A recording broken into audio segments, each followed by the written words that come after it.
As a big fan of the original Daredevil Netflix series, I had really high hopes for Daredevil Born Again. The first season, in my opinion, was a bit of a mixed bag, with some of the episodes being great, and some of the episodes just being kind of mid and boring. With Season 2, which is filming right now for a March 2026 release, I would really like for Daredevil to pick up the pace and form a new Defenders team, which was teased at the end of Season 1. So I decided to take it into my own hands and pre-write the second season of Daredevil Born Again, starting today with the first episode. So let's get right into it. The BB report flashes across the screen.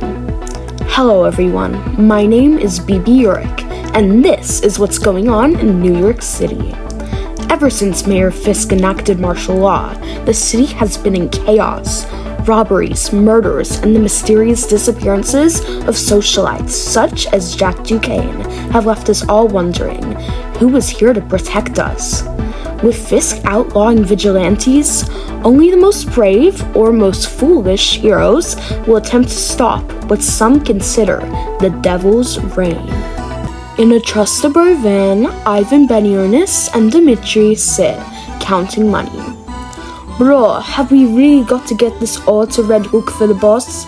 Surely they won't miss a couple thousand. We've got to get in the big guy's good books. With Luca gone, us tracksuits have a good chance of becoming his favorites. Ivan begins driving, when suddenly there is a loud bang on the roof. Daredevil, in a black double D encrusted suit, lands epically on the roof. Daredevil tosses his nunchucks through the window, choking Ivan and Dimitri. He kicks them out of the car before knocking them out. As the vigilante task force arrives, Daredevil grapples away. Matt Murdock walks into Josie's bar, where Josie, Cherry, Angie Kim, and Karen Page are awaiting his arrival. Matt goes up and hugs Karen. Gosh, Matt, are you okay?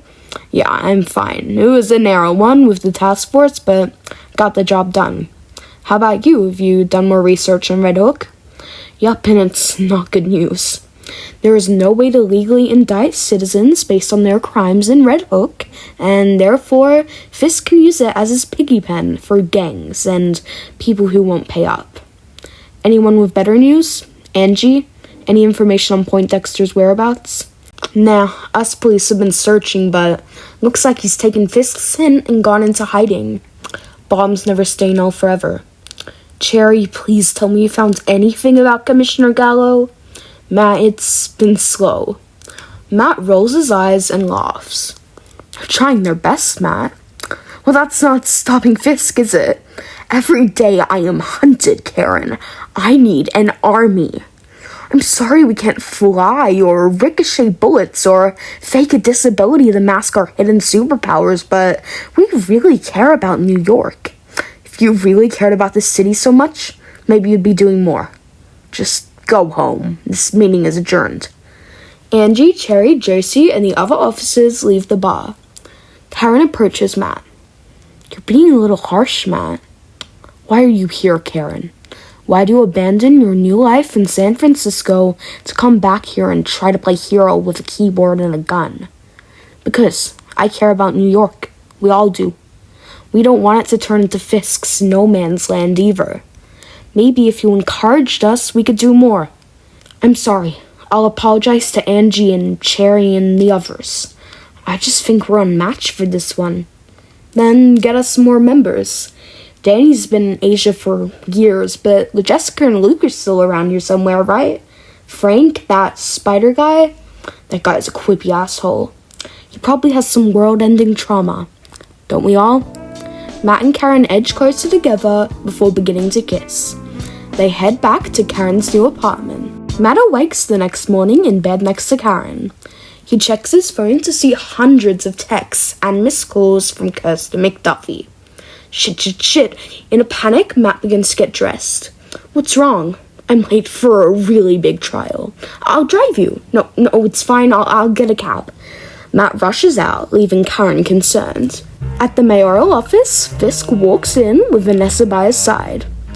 Good morning, everyone. What a beautiful day it is. Yes, my love, we've beautiful business to get done. Rivera, did you organize the meeting with Mr. Osborne? Of course, sir. I've also set up a meeting with Mr. Lee at the Feast Charity. Why on earth would you do that? Well, while some people like the strict defense against vigilantes, some of our citizens depended on them for things like keeping robbers away.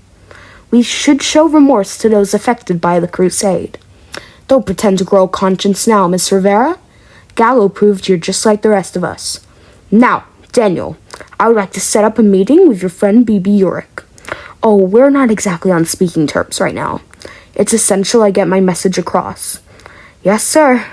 Great. Now, let this be a brand new day. Where's Miss Glenn? In a courtroom, Heather Glenn sits down writing notes. Kirsten McDuffie is speaking to the judge.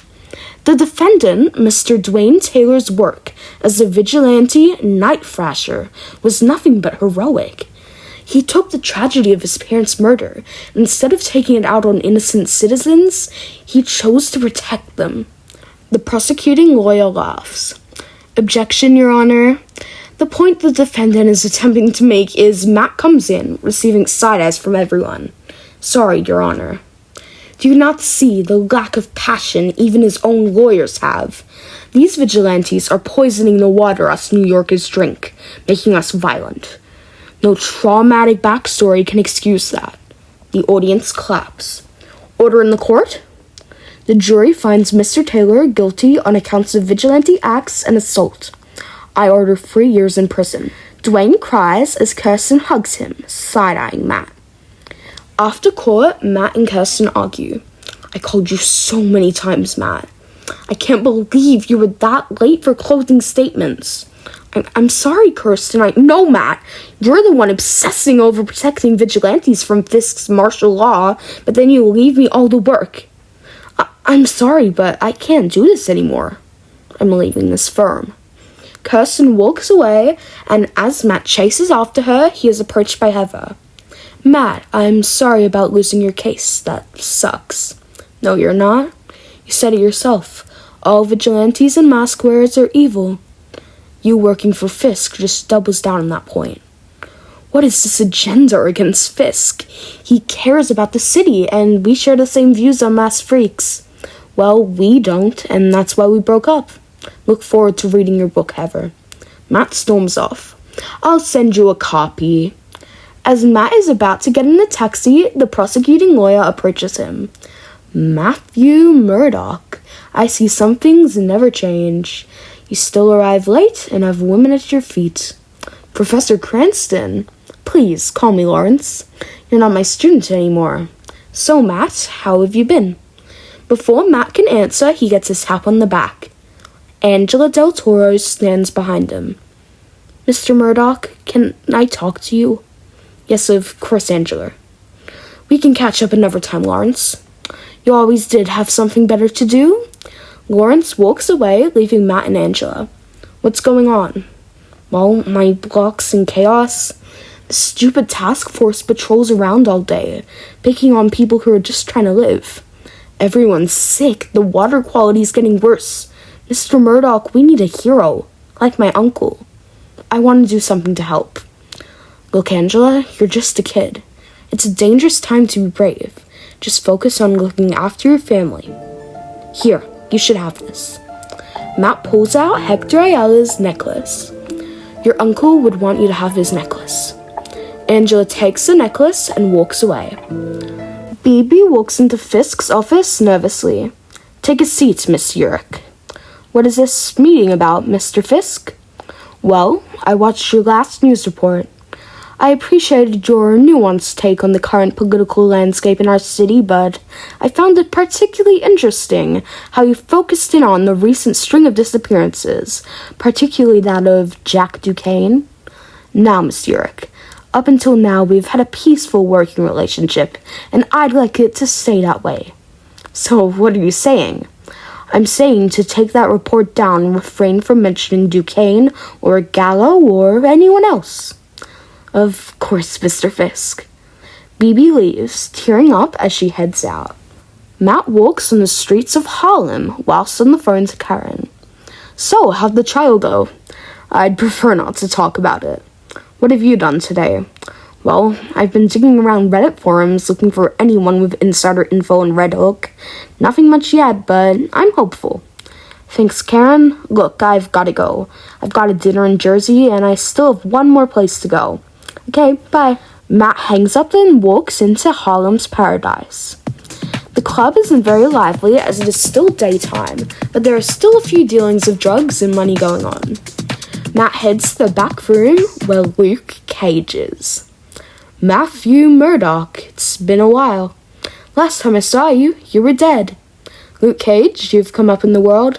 What, club owner or crime boss? Level up from inmate, I'd say. You're damn right. What are you doing here? Well, I'm sure you've seen everything going on with Fisk. The city's in chaos, Luke. I've been thinking we should reform our alliance, and no, absolutely not. I've created a new life, Matt. A life of crime. Whatever happened to protecting Harlem? I am protecting Harlem. I'm in control, Matt. I've stopped crime from within. If I didn't step up, some other worse guy would have. That's the thing, Luke. You need to step up. Now. Well, some other worse guy can. Whatever. Matt leaves the club. Heather walks into Fisk's office. Ah, Miss Glenn, please take a seat. We missed you in our morning meeting. Oh, I'm sorry, Wilson. I was attending the Dwayne Taylor trial for research on my new book about the dangers of vigilantes.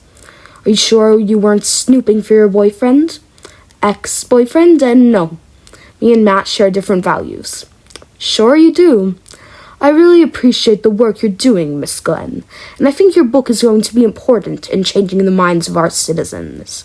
However, I think you have too much on your plate with writing and fulfilling your duties as our leader for mental health, as well as keeping up with your regular clients.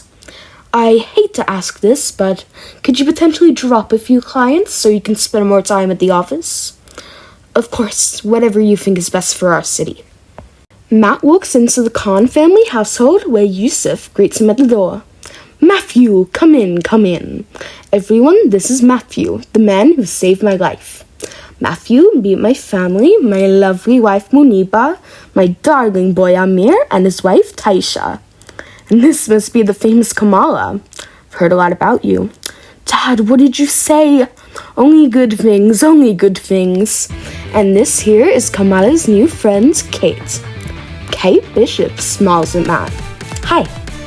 So, Kate, how did you and Kamala meet? Well, Kamala had heard about me from my vigilantism with Clint Barton 3 years ago. We stopped the Kingpin. Did you now? What Kate is saying is that I saw her work and thought she could make a good ally. For what, a superhero team? What are you going to call yourselves, the Young Avengers or something?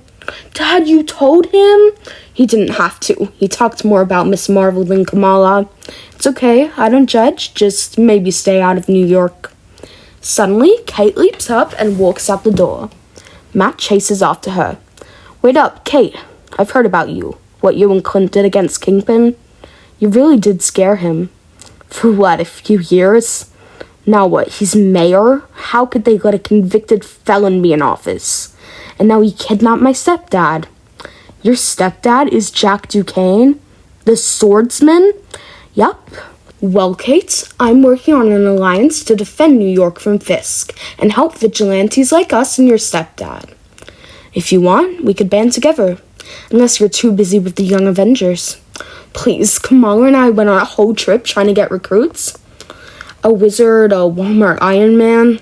Heck, we even offered a girl who can punch holes in space. They all hit us with the same, I'll think about it. We need to make some real change. Meet me at the pizza shop on 28th and 3rd tomorrow morning. Pizza? For breakfast? It's the only thing my dog eats. Alright then. In Karen's apartment, she scrolls through Reddit forums on Fisk when suddenly she sees a post saying that Fisk is responsible for the disappearance of Jack Duquesne and Commissioner Gallo. Karen replies to the person asking to talk. The person, revealed to secretly be BB, replies, asking to meet for brunch tomorrow.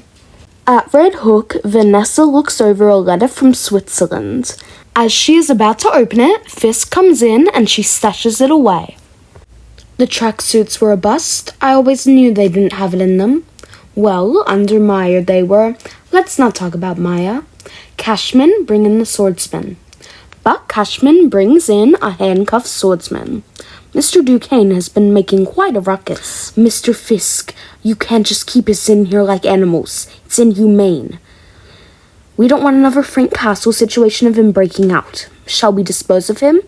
No, it's fine. Unlike the Punisher, Mr. Duquesne has no real talent. Put him back in his cage. Cashman takes Jack away as Vanessa and Fisk kiss. On the streets of New York, Angela knocks on a door that reads Elias Investigations. Jessica Jones, now rocking purple hair, opens up. Kid, we're closed. Miss Jones, please. The city needs your help. I think that the water is being poisoned by whatever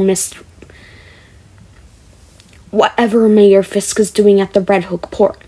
People are fainting and getting ill. We need a hero like you. I'm not a hero. Really? You can fly? I cannot fly. That's crazy. You can if you believe in yourself. What are you, Tinkerbell? Look, kid, I'll look into the water, but I'm not going to be a superhero. Not in this political climate.